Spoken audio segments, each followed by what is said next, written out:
the teenagers voted this year. So I think it should be lowered. I think. You think? But I think people need to be a lot more educated about it.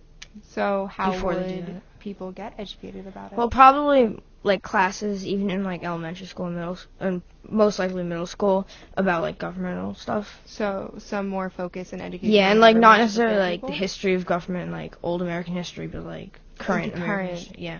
You're right. I actually did not take a government class until high school, and even then, a lot of it was historical. Yosef, thoughts? I think it should be lowered a little bit, like to 16. I think. 16. Yeah. Because I think by then you know like what your party you're in. Do you think that it takes becoming more independent with things like going away to college and maybe becoming older in high school? Kind of, I feel after your sophomore year, probably you become a lot more independent. Do you think that it takes that to start to formulate your own political ideas and not be dependent on what your parents believe? Yeah, I think so. You think so? Yeah. I do remember I was a junior, I guess, in high school during the last presidential election, and I was so annoyed that I couldn't vote. I just wanted to vote. I knew what I wanted. I knew where I stood, but I wasn't old enough, so I do think that there are a lot of motivated people who are younger than 18, but in the end, I think that perhaps it's true that the majority of people aren't like that, and they wouldn't vote, or they would only vote based on the ideas of their parents and the people around them. Yeah, that's why I would think that you'd have to be educated. Yeah. Yeah, that's a great point. Awesome. So, thanks for sharing your opinions. Don't forget to call us here in the studio if you, listeners, want to share your opinions. The number is 845-437-7178. Once again, that is 845-437-7178. Up next is a piece Remy made called How to Eat Healthy. So stay tuned to Radio Uprising.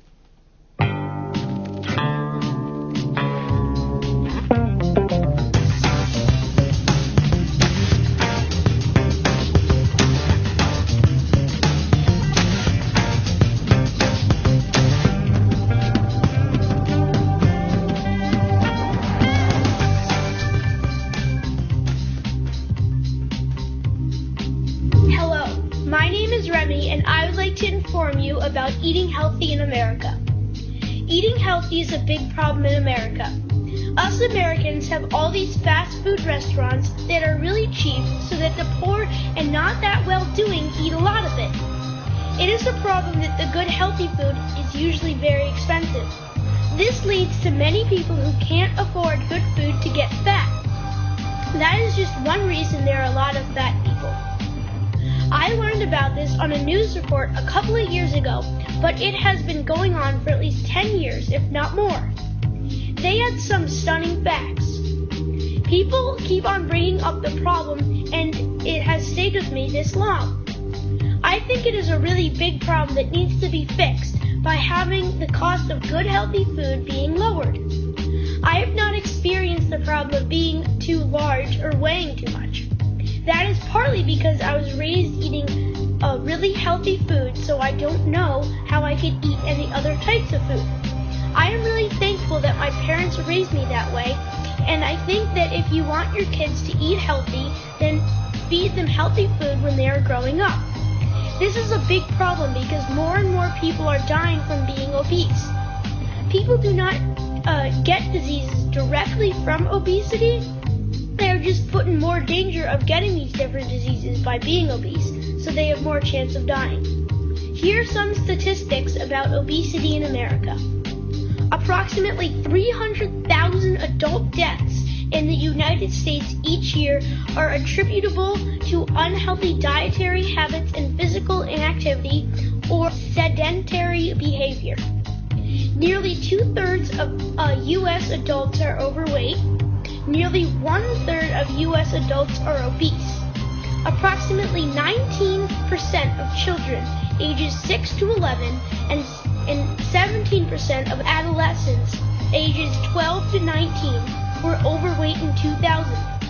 An additional 15% of children and adolescents were at risk for overweight. An estimated 70% of diabetes risk in U.S. can be attributed to excess weight. Americans spend $33 billion annually on weight loss products and services. The cost of obesity to individuals, families. It will cost approximately $549,907 for an obese 18-year-old to remain obese throughout adulthood. And we're back. You're tuned into Radio Uprising, Youth First Radio on 91.3 FM WVKR. We just listened to a piece Remy made called How to Eat Healthy. Thanks, Remy. All right, so Remy raised a really good point in his piece. Eating healthy is important, but it's not always easy. So I want to talk about accessibility to healthy food and if that's an issue for youth today. One way to think about this is let's think about the meals provided at school and the meals you eat at home, how they're different, how they're similar maybe. Just general thoughts on this. Yosef, you want to get us started?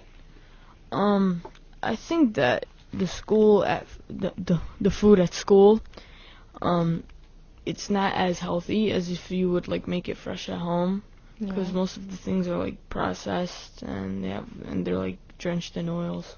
Give me an example of a typical school lunch for you. I think it would be like chicken nuggets and like some sort of sauce and some milk, but the chicken nuggets they wouldn't be like fresh meat and all that. They'd be like processed, all that made out of Yep. John? Oh, well, I know in my school, the school lunch is actually pretty good. We have, like, a healthy one. Yeah. So it's like, good food. It's not, like... Give me an example of a typical lunch. I don't know. I don't really eat it that often, but it's, I'm like, sure you see it, though. pretty healthy. I don't know. It doesn't have, like, a label on it. Yeah. Do you know what people are It's usually a variety of things. There's never something the same every day. That's nice. It's mostly, sometimes they give you like pasta with like vegetables all over it and a little bit of meat. Wow. That's interesting. So how are meals provided by schools and meals, think about like your typical dinner, different? Just in general. I think like my typical dinner, like it's a lot healthier. Like, yeah. What is a typical dinner for you? Well, it's mostly like eggs and some vegetables and sometimes salad. Salad? Yeah. John? Most of the time it's like some sort of meat, like some vegetables, mashed potatoes sometimes. Yeah. I know it's difficult for me. I'm a college student, and while there are lots of options, I get kind of tired of eating really oily, not so tasteful food. And at home, we buy local produce, and I'm a vegetarian, so I don't eat meat. But my mom always tries to buy, like organically raised eggs and free-range meat. I don't really know all the terms, but so that's really important. But why do you think that school lunches just aren't healthy in general? Yosef? I think if they buy fresh, it'll cost them a lot more money. Yeah. And I think they just don't want to like spend all the time and money to making like even fresher foods. Like they get like processed, they think it's just as good. Yeah. So it's easier to buy in bulk and frozen and processed. Yeah.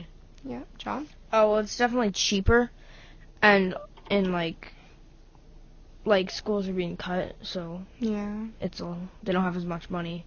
Yeah. Finances is tricky for schools anyway, and but one thing Remy talked about in his piece, which I found really interesting, was like it's expensive to be overweight and the health problems that come and stuff. So isn't it funny to think that that money could be channeled into healthier lunches provided for children? They learn the habits of eating healthy young, and then obesity isn't even an issue. Isn't that kind of interesting to think about? Any thoughts on that? Oh, well, it's definitely right that the money could be channeled towards teaching kids a lot more about food. I didn't really, like, as a littler kid, I didn't really have any classes about, like, food. I wasn't, Yeah. it was all in, like, my family. Yeah. Joseph, any thoughts? Yeah, like you mostly get raised by your family. They tell you Yeah. whether to eat healthy or like you're just fine the way you are. Mhm. Like, yeah. One thing, I don't think Remy brought this up in his piece necessarily, but definitely plays into this issue of obesity in America. What about exercise? Do you guys have required gym classes at school? We have gym classes and we, like, play games and stuff. It's not really, like, running, so I know there's so much more technology in the world now, Yeah. especially in the U.S., so that's probably contributes that's to the contributing? obesity problem. Interesting. I know there are like new studies put out every week with a different amount of exercise you're supposed to get each day, but do you guys think, as younger students, I remember how busy it was. It's busy for me still, in a different way though. Do you guys feel like you would have time after school with all your homework, with all your other commitments to get, say, 30 minutes of like running around hard exercise a day? I think I would. Yeah. Yeah. But it also depends on if you could get your homework done fast or not. That's a really big So you factor. think that it's important to put homework first? Yeah. Yeah, I would agree. I think also some people like bike or walk to school, and that That helps. really helps. Yeah. Are you guys involved in any like after school sports programs? Well, I joined basketball and today was my very first practice. Really? Yeah. I didn't realize that. That's awesome to do.